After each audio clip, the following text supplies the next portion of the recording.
ಈ ದಿನ ತುಳಸಿ ಗಿಡದ ಬುಡದಲ್ಲಿ ಈ ವಸ್ತುವನ್ನ ಬಚ್ಚಿಟ್ರೆ ಅಖಂಡ ಐಶ್ವರ್ಯ ನಿಮ್ಮದಾಗುತ್ತೆ. ಮನೆಗೆ ಲಕ್ಷ್ಮೀನಾರಾಯಣರ ಅನುಗ್ರಹದಿಂದ ದೈವ ಎಲೆಗಳ ಚಮತ್ಕಾರ ಆಗಿ ನಿಮಗಿರುವ ಸಾಲದ ಸಮಸ್ಯೆ, ಹಣದ ಕಷ್ಟ, ಮಾನಸಿಕ ಅಶಾಂತಿ, ನಿರುದ್ಯೋಗ, ನಷ್ಟ, ಕಷ್ಟಗಳು ದೂರವಾಗಲು ಯಾವ ಪರಿಹಾರವನ್ನು ಪಾಲಿಸಬೇಕು, ಮನಸ್ಸಿನ ಕೋರಿಕೆಗಳು ನೆರವೇರಲು ಯಾವ ವಿಧಿವಿಧಾನವನ್ನು ಅನುಸರಿಸಬೇಕೆಂದು ಇವತ್ತಿನ ಈ ವಿಡಿಯೋದಲ್ಲಿ ಸಂಪೂರ್ಣವಾಗಿ ತಿಳಿಸಿಕೊಡ್ತೀವಿ ನೋಡಿ. ಈ ದಿನ ಈ ಕೆಲಸವನ್ನ ಮಾಡಿದ್ರೆ ಸರ್ವ ವಿಧವಾದ ಪಾಪ ಕರ್ಮಗಳು ಕಳೆದು ಪಿತೃಗಳ ಕೃಪೆಗೆ ಪಾತ್ರರಾಗಬಹುದು. ಈ ದಿನ ಯಾವ ವಿಶೇಷ ದೀಪವನ್ನ ಬೆಳಗಿಸಬೇಕು, ಎಳ್ಳಿನಿಂದ ಯಾವ ಕೆಲಸವನ್ನ ಮಾಡಬೇಕು, ಮನೆ ಒರೆಸುವಂತಹ ನೀರಿಗೆ ಯಾವ ವಸ್ತುವನ್ನ ಬೆರೆಸಿ ಒರೆಸಬೇಕು ಅಂತ ಇವತ್ತಿನ ಈ ವಿಡಿಯೋದಲ್ಲಿ ಸಂಪೂರ್ಣವಾಗಿ ತಿಳಿಸ್ಕೊಡ್ತೀವಿ. ಅದಕ್ಕೂ ಮುಂಚೆ ನೀವಿನ್ನು ನಮ್ಮ ಚಾನೆಲ್ಗೆ ಸಬ್ಸ್ಕ್ರೈಬ್ ಆಗಿಲ್ಲ ಅಂದ್ರೆ ಈಗಲೇ ಸಬ್ಸ್ಕ್ರೈಬ್ ಆಗಿ, ಹಾಗೆ ವಿಡಿಯೋಗೆ ಲೈಕ್ ಮಾಡಿ, ವಿಡಿಯೋವನ್ನು ಸ್ಕಿಪ್ ಮಾಡದೆ ಕೊನೆ ತನಕ ನೋಡಿ. ಎಲ್ಲರೂ ಭಕ್ತಿಯಿಂದ ಓಂ ಶ್ರೀ ಮಹಾಲಕ್ಷ್ಮಿ ನಮಃ ಅಂತ ಕಾಮೆಂಟ್ ಮಾಡಿ. ಈ ದಿನದಂದು ಪವಿತ್ರ ನದಿಗಳಲ್ಲಿ ಸಾಕ್ಷಾತ್ ಗಂಗಾ ಮಾತೆ ಹಾಗೂ ವರುಣಾದೇವರು, ಮುಕ್ಕೋಟಿ ದೇವಾನುದೇವತೆಗಳ ಸಾನ್ನಿಧ್ಯವಿರುತ್ತದೆ. ಈ ದಿನದಂದು ಎಳ್ಳನ್ನ ಬಳಸಿಕೊಂಡು ತರ್ಪಣ ನೀಡಿದರೆ ಪಿತೃಗಳ ಅನುಗ್ರಹದಿಂದ 21 ವಿಧವಾದ ಪಿತೃದೋಷಗಳು, ಪಿತೃಶಾಪಗಳು ದೂರವಾಗಿ ಪಿತೃಗಳ ಕೃಪೆ ಇಡೀ ಕುಟುಂಬಕ್ಕೆ, ನಿಮ್ಮ ವಂಶಕ್ಕೆ ಪ್ರಾಪ್ತಿಯಾಗುತ್ತದೆ. ಯಾರಾದರೂ ಸರಿ ನಿಮ್ಮ ಪಿತೃಗಳ ಹೆಸರನ್ನ ಹೇಳುತ್ತಾ ನಿಮ್ಮ ಹೆಬ್ಬೆರಳು ಹಾಗೂ ತೋರು ಬೆರಳುಗಳ ಮಧ್ಯೆ ನೀರಿಗೆ ಎಳ್ಳನ್ನ ಬೆರೆಸಿ ಆ ನೀರು ದಕ್ಷಿಣ ದಿಕ್ಕಿಗೆ ಹರಿಯುವ ಹಾಗೆ ತರ್ಪಣವನ್ನ ನೀಡಬೇಕು. ಪಿತೃಗಳ ಕೃಪೆ ಇಲ್ಲವೆಂದ್ರೆ ನಾನಾ ಕಷ್ಟಗಳನ್ನು ಅನುಭವಿಸಬೇಕಾಗುತ್ತದೆ. ಸಾಮಾನ್ಯವಾಗಿ ಈ ದಿನ ಪಿತೃಗಳ ಸ್ಮರಣೆಯನ್ನ ಮಾಡಿಕೊಳ್ಬೇಕು. ಈ ದಿನ ಪಿತೃಗಳ ಕಾರ್ಯ ಸ್ಮರಣೆಯನ್ನ ಮಾಡಿದ್ರೆ ಅದು ಎಂಥದ್ದೇ ಪಿತೃದೋಷ, ಪಿತೃಶಾಪಗಳು ಇದ್ರೂ ಸುಲಭವಾಗಿ ದೂರವಾಗಿ ಪಿತೃಗಳ ಸಂಪೂರ್ಣ ಅನುಗ್ರಹ ಇಡೀ ಕುಟುಂಬಕ್ಕೆ ಪ್ರಾಪ್ತಿಯಾಗುತ್ತದೆ. ಈ ದಿನದ ಆರಂಭದಲ್ಲಿ ಸ್ನಾನ ಮಾಡುವಾಗ ತಪ್ಪದೆ ಸ್ನಾನದ ನೀರಿಗೆ 4 ತುಳಸಿ ದಳಗಳನ್ನ ಹಾಕಿಕೊಂಡು ಸ್ನಾನ ಮಾಡಿದ್ರೆ ಲಕ್ಷ್ಮಿಯ ಅನುಗ್ರಹ ಸುಲಭವಾಗಿ ಪ್ರಾಪ್ತಿಯಾಗಿ ಆ ದಿನವೆಲ್ಲ ನೀವು ಮಾಡುವಂತಹ ಕೆಲಸದಲ್ಲಿ ಲಕ್ಷ್ಮೀ ನಾರಾಯಣರ ಅನುಗ್ರಹದಿಂದ ಕಾರ್ಯ ಜಯ ಉಂಟಾಗುತ್ತೆ. ದೇಹದಲ್ಲಿ ವಿಶೇಷ ಚೈತನ್ಯ ಉಂಟಾಗುತ್ತೆ. ಸ್ನಾನ ಆದ ನಂತರ ತುಳಸಿ ಗಿಡದ ಸ್ವಲ್ಪ ಮಣ್ಣನ್ನ ತೆಗೆದುಕೊಂಡು ಆ ಮಣ್ಣಿಗೆ ಸ್ವಲ್ಪ ಹಸಿ ಹಾಲು ಹಾಗೂ ಗಂಧವನ್ನ ಬೆರೆಸಿ ಹಣೆಗೆ ತಿಲಕವಾಗಿ ಇಟ್ಕೊಂಡು ನಂತರ ಮನೆಯಿಂದ ಹೊರಗೆ ಹೋಗಬೇಕು. ಇದರಿಂದ ಲಕ್ಷ್ಮೀ ದೇವಿಯ ಅನುಗ್ರಹ ಪ್ರಾಪ್ತಿಯಾಗುತ್ತೆ. ಸರ್ವ ಕ್ಷೇತ್ರದಲ್ಲೂ ಜನವಶ ಧನವಶ ಉಂಟಾಗಿ ಅನೇಕ ಶುಭ ಲಾಭವನ್ನ ನೀವು ನೋಡಬಹುದು. ಈ ತಿಲಕವನ್ನ ಚಿಕ್ಕ ಮಕ್ಕಳು, ಮನೆಯ ಯಜಮಾನಿ, ಹಿರಿಯರು ಯಾರು ಬೇಕಾದ್ರೂ ಹಣೆಗೆ ಇಡಬಹುದು. ವಿದ್ಯಾರ್ಥಿಗಳು ಇಟ್ರೆ ವಿದ್ಯೆ, ವ್ಯಾಪಾರಸ್ಥರು ಇಟ್ರೆ ವ್ಯಾಪಾರ ಜಯ, ಉದ್ಯೋಗಸ್ಥರು ಇಟ್ರೆ ಉದ್ಯೋಗ ಜಯ, ಹೀಗೆ ಸರ್ವ ಕ್ಷೇತ್ರದಲ್ಲಿರುವವರಿಗೂ ಕೂಡ ವಿಶೇಷ ಧನಲಾಭ, ನೆಮ್ಮದಿಯನ್ನ ಇದರಿಂದ ಕಾಣಬಹುದು. ವಾರಕ್ಕೆ 3 ಬಾರಿ ಆದ್ರೂ ಸ್ನಾನ ಆದ ಬಳಿಕ ತುಳಸಿ ಗಿಡದ ಬುಡದ ಮಣ್ಣನ್ನ ತೆಗೆದುಕೊಂಡು ನಿಮ್ಮ ಮನೆಯ ಮುಖ್ಯ ದ್ವಾರದ ಮೇಲೆ ಸ್ವಸ್ತಿಕ್ ಚಿಹ್ನೆಯನ್ನ ಬರೆದ್ರೆ ಅಷ್ಟಲಕ್ಷ್ಮಿಯರ ಕೃಪೆ ಮನೆಗೆ ಪ್ರಾಪ್ತಿಯಾಗಿ ಮನೆಯಲ್ಲಿ ಸದಾ ಹಣ, ಐಶ್ವರ್ಯ, ನೆಮ್ಮದಿ, ಆರೋಗ್ಯ ತುಂಬಿ ತುಳುಕುತ್ತದೆ.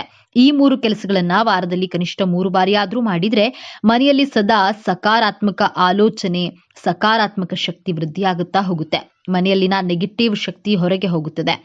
ಹಾಗೆಯೇ ಯಾವಾಗಲಾದ್ರೂ ಸರಿ ಗುರುವಾರ ಅಥವಾ ಶುಕ್ರವಾರದ ದಿನದಂದು ಚೊಂಬಿನಲ್ಲಿ ನೀರನ್ನ ತೆಗೆದುಕೊಂಡು ತುಳಸಿಗೆ ಅರ್ಪಿಸಿ ಗಂಧ, ಕುಂಕುಮ, ಪುಷ್ಪಗಳಿಂದ ಅಲಂಕಾರವನ್ನ ಮಾಡಿಕೊಳ್ಬೇಕು. ತುಳಸಿ ಗಿಡದ ಬುಡದಲ್ಲಿ ಒಂದು ನಾಣ್ಯವನ್ನ ಊತಿಡಬೇಕು. 1 ವಾರದ ತನಕ ನೀವು ಊತಿಟ್ಟಂತಹ ನಾಣ್ಯ ಅಲ್ಲಿಯೇ ಇರಬೇಕು. ಮುಂದಿನ ಗುರುವಾರ ಅಥವಾ ಶುಕ್ರವಾರ ಆ ನಾಣ್ಯವನ್ನ ಹೊರತೆಗೆದು ನಿಮ್ಮ ಪರ್ಸಿನಲ್ಲಿ ಇಟ್ಟುಕೊಳ್ಳಬೇಕು. ಇದರಿಂದ ಹಣಕಾಸಿನ ಅರಿವು ಉತ್ತಮವಾಗುತ್ತಾ ಹೋಗುತ್ತದೆ.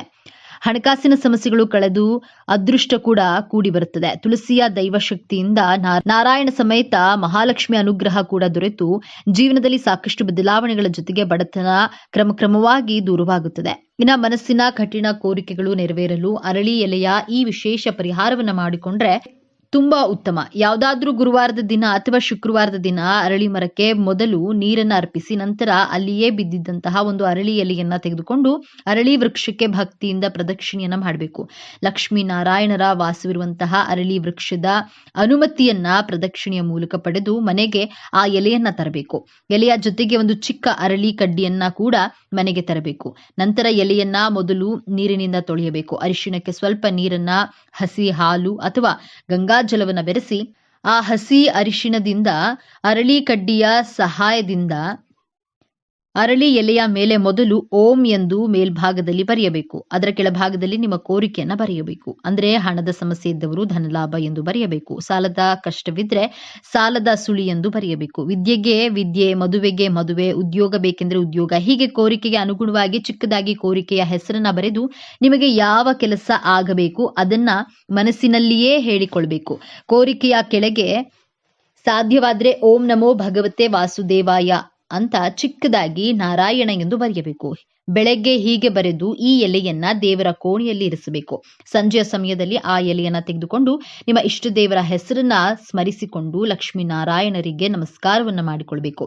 ನಂತರ ಆ ಎಲೆಯನ್ನ ಹರಿಯುವ ನೀರಿನಲ್ಲಾಗಿರಬಹುದು, ತೆಂಗಿನ ಮರದ ಕೆಳಗಾಗಿರಬಹುದು ಅಥವಾ ಯಾವುದೇ ಮರದ ಕೆಳಗೆ ಇಟ್ಟು ಮನೆಗೆ ಬರಬೇಕು. ಈ ಒಂದು ಪರಿಹಾರವನ್ನ ಅರಳಿ ಎಲೆಯಿಂದ ಗುರುವಾರ ಅಥವಾ ಶುಕ್ರವಾರದ ದಿನ ಮಾಡಿ ನೋಡಿ.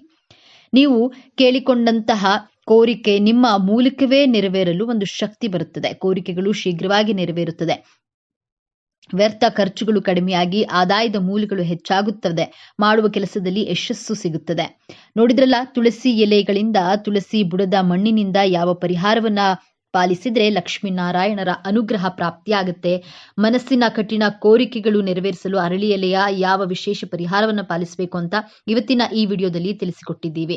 ಇನ್ನ ಈ ದಿನ ದೇವಾಲಯದಲ್ಲಿ ಇರುವಂತಹ ಅರಳಿ ವೃಕ್ಷದ ಮುಂದೆ ಜಲದಿಂದ ಶುಚಿ ಮಾಡಿ ಅಕ್ಕಿ ಹಿಟ್ಟಿನಿಂದ ಚಿಕ್ಕ ರಂಗೋಲಿಯನ್ನ ಬರೆದು ಅದರ ಮೇಲೆ ಒಂದು ದೊಡ್ಡ ಮಣ್ಣಿನ ದೀಪವನ್ನ ಇಟ್ಟು ಸಾಸಿವೆ ಎಣ್ಣೆಯನ್ನ ಹಾಕಿ 2 ಬತ್ತಿಗಳನ್ನ ಒಂದು ಬತ್ತಿಯಾಗಿ ಮಾಡಿ ಅದೇ ರೀತಿ 12 ಬತ್ತಿಗಳನ್ನ ಬಿಡಿ ಮಾಡಿ ಕೂರಿಸಿ ದೀಪಾರಾಧನೆಯನ್ನ ಮಾಡಬೇಕು. ಇದರಿಂದ ಕೂಡ ಜಾತಕ ದೋಷಗಳು, ಪಿತೃದೋಷಗಳು ಬಹಳ ಸುಲಭವಾಗಿ ದೂರವಾಗುತ್ತದೆ.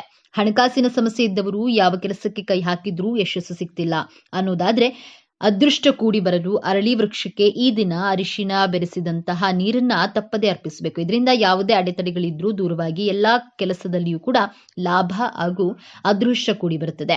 ಈ ದಿನ ಸ್ವಯಂ ಪಾಕ ದಾನ ನೀಡಿ ಬ್ರಾಹ್ಮಣರಿಗೆ, ಅವಶ್ಯಕತೆ ಇದ್ದವರಿಗೆ ಒಂದು ದಿನಕ್ಕಾಗುವ ಅಡುಗೆ ಪದಾರ್ಥಗಳು ಅಥವಾ ಒಂದು ಹೊತ್ತಿನ ಊಟಕ್ಕೆ ಆಗುವಂತಹ ಅಡುಗೆ ಸಾಮಗ್ರಿಗಳನ್ನ ನೀಡಬೇಕು. ಅಕ್ಕಿ, ಬೇಳೆ, ತರಕಾರಿ, ಉಪ್ಪು, ಎಣ್ಣೆ, ಸೊಪ್ಪು, ಹಣ್ಣುಗಳನ್ನ, ಹೀಗೆ ಅಡುಗೆ ಸಾಮಗ್ರಿಗಳನ್ನ ದಕ್ಷಿಣೆ ಸಮೇತ ನೀಡಿದ್ರೆ ಉತ್ತಮ. ಈ ದಿನ ಗೋಮಾತೆಗೆ ಪಿತೃಗಳ ಹೆಸರನ್ನ ಹೇಳಿಕೊಂಡು ಕುಟುಂಬದಲ್ಲಿ ಯಾರಾದ್ರೂ ಒಬ್ಬರಾದ್ರೂ ಸರಿ ಹಸಿರು ಹುಲ್ಲನ್ನ ತಿನ್ನಿಸಬೇಕು. ಇದರಿಂದ ಇಡೀ ಕುಟುಂಬಕ್ಕೆ ಅದೃಷ್ಟ ಕೂಡಿ ಬರುತ್ತೆ, ಪಿತೃದೋಷ ದೂರವಾಗುತ್ತೆ.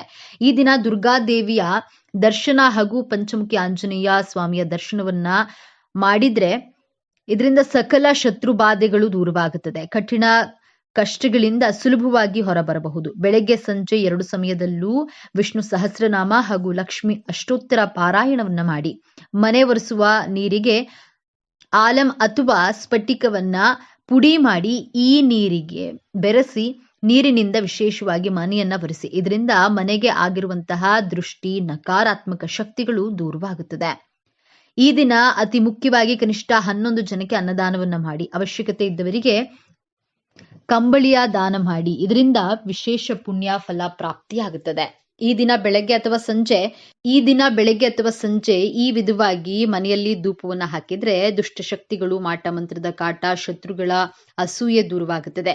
ಏನ್ ಮಾಡಬೇಕು? ಒಂದು ಚಿಕ್ಕ ತೆಂಗಿನಕಾಯಿಯ ಕಂಠವನ್ನ ಸುಟ್ಟು ಆ ಕೆಂಡಕ್ಕೆ ಬಿಳಿ ಮೆಣಸು ಕಾಳಿನ ಸ್ವಲ್ಪ ಕಪ್ಪು ಹಿತ್ತಲು ಪುಡಿ ಹಾಗೂ ಒಂದು ಬಿರಿಯಾನಿ ಎಲೆಯನ್ನ ಹಾಕಿ ಸುಡಬೇಕು. ಅದರ ಹೊಗೆಯನ್ನ ಮನೆಯ ಎಲ್ಲಾ ಮೂಲೆಗೂ ತೋರಿಸಬೇಕು. ಇದರಿಂದ ಮನೆಯಲ್ಲಿರುವಂತಹ ಎಲ್ಲಾ ದೃಷ್ಟಿ, ಕೆಟ್ಟ ಶಕ್ತಿಗಳು ದೂರವಾಗುತ್ತದೆ. ಮನೆಯ ಸದಸ್ಯರಿಗೆ ಇರುವಂತಹ ದುಃಖ, ಕಷ್ಟ, ಕಣ್ಣೀರು, ಅನಾರೋಗ್ಯದ ಸಮಸ್ಯೆಗಳು ಕೂಡ ದೂರವಾಗುತ್ತೆ. ಈ ದಿನ ಮನೆಗೆ ಯಾರು ಬಂದರೂ ಕೂಡ ಅಥವಾ ಮನೆಯ ಮುಂದೆ ಯಾರು ಹಸಿವು ಅಂತ ಬಂದರೂ ಕೂಡ ಅವರನ್ನ ಖಾಲಿ ಕೈನಲ್ಲಿ ಕಳಿಸಬಾರದು. ಅದೃಷ್ಟ ಆದಷ್ಟು ಈ ದಿನ ಅನ್ನದಾನವನ್ನ ಮಾಡಿ ಪುಣ್ಯ ಫಲವನ್ನ ನೀವು ಪಡೆಯಬಹುದು. ಈ ವಿಡಿಯೋ ನಿಮಗೆ ತಲುಪಿದ್ದು ಆಕಸ್ಮಿಕವಲ್ಲ. ಇದು ನಿಮ್ಮ ಇಷ್ಟ ದೇವರು ನಿಮಗೆ ನೀಡಿರುವಂತಹ ಸ್ಪಷ್ಟ ಸಂದೇಶ. ಈ ಅದ್ಭುತ ಸಮಯವನ್ನ ಸದುಪಯೋಗ ಪಡಿಸಿಕೊಳ್ಳಿ.